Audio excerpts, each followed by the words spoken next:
boyni bolasi mahallaga kelganman. Mana shu yerda qaysidir bog'cha, bu Aqlli ko'chasi. Yonida 4-maktab. Mana bu tomonda yana bitta bog'cha bor. Mana endi qaranglar. Mana shu yerda 3 ta uy 206 sotikdan 3 ta uy 2 qavatdan tushyapti. 7 xona bo'ladi. Umumiy maydoni. Hozir ichkaridan ko'rsataman sizlarga buni. Bu uy aynan siz uchun aslida. Bu boyni bolasi uchun emas, bu boy akalar uchun. Chunki 7 xona uy. Boyni bolasiga bu uy ko'plik qiladi. Bu birinchi qavati bo'lyapti. Hozir qurilish ishlari ketyapti.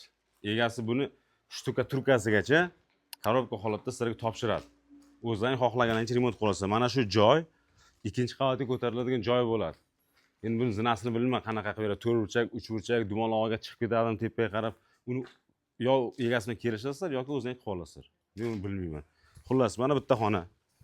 Mana ikkita xona. Mana 3 ta xona. Tepada bilma kircha nechta xona, aytdi yana bitta xona bor, 4 ta xona bo'lyapti.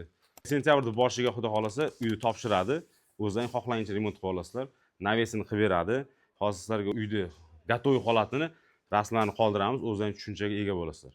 Uyni egasi 70 ming dollar so'rayapti. Egasini pastdan nomerini qoldiraman, o'zlaring telefon qilib bog'lanib xohlaganlaringcha gapiraverlar. Mana shu ko'rib turgan 3 ta proyektlaring bo'lib 2-6 sotikdan beriladi.